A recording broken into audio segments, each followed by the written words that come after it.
Hi folks, as we get ready to head into our second day of tutorials, the tutors and Scotty and I came up with a few reminders because it has been a summer since we've done tutorials. So sit back and listen, and hopefully we will continue to polish up our tutorial practice.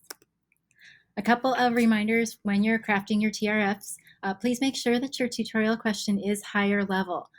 So you have your initial question on that first page. Your tutorial question is a higher level question wherein that initial question is referenced.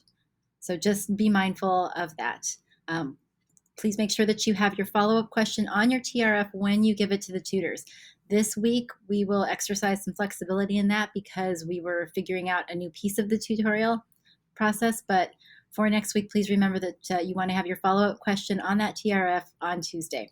What you want to be aware of is that it should be a question similar to the one that you were dealing with in your tutorial question. So for instance, if in math you're dealing with a particular theorem or type of equation, your follow-up question should be similar to that. You should be still working with that same equation or information.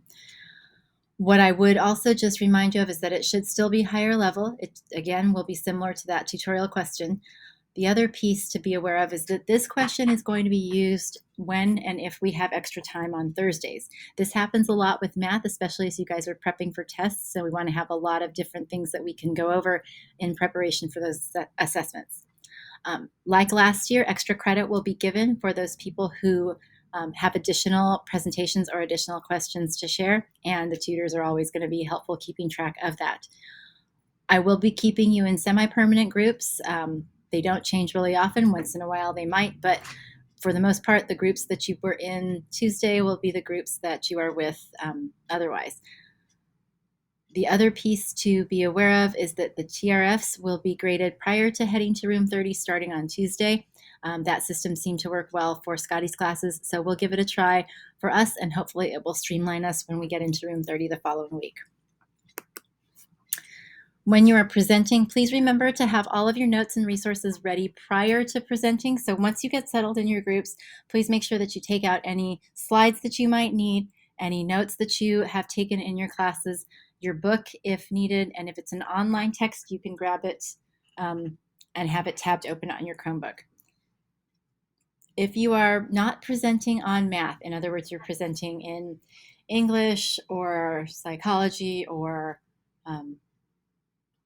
chemistry, there should be some type of diagram or graphic organizer to work with. And I know that if you've had Scotty previously, you're used to this, and we can always adjust and work with that as well. One of the things that we did not stress on Tuesday that we will need to really help out with here is that someone will need to take notes for the person presenting.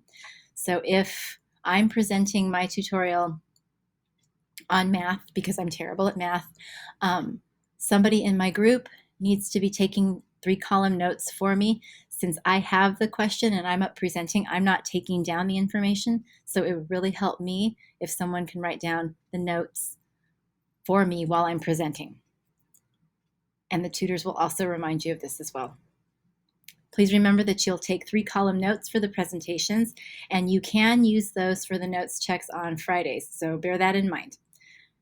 They are also worth 50 points in your tutorial score, so just make sure that you don't lose them. The tutors will be keeping a score for group members in terms of helping the presenter and asking questions of the presenter and helping to move that presenter to resolving their point of confusion.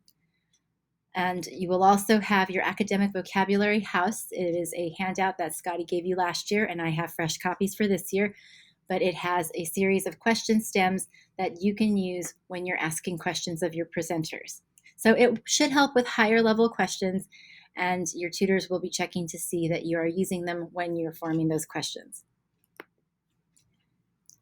And a couple of follow-ups as we finish our tutorials. The last 5 to 7 minutes of the day we'll be doing our wrap-ups. So please remember when you present to take a moment to review your steps with your group. And when you finish up, your tutors will be asking for your reflection for the day. So please be ready to indicate how you solved your point of confusion for when you present. And please remember that before your group breaks up for the day, please make sure that you and your tutors take a couple of moments to indicate verbally something that you learned today in the tutorial process. It may be relative to your subject. It may be relative to somebody else's point of confusion. It may be a real life connection that you made as you guys were working through your points of confusion. So hopefully that helps, and I will look forward to seeing you soon. Bye.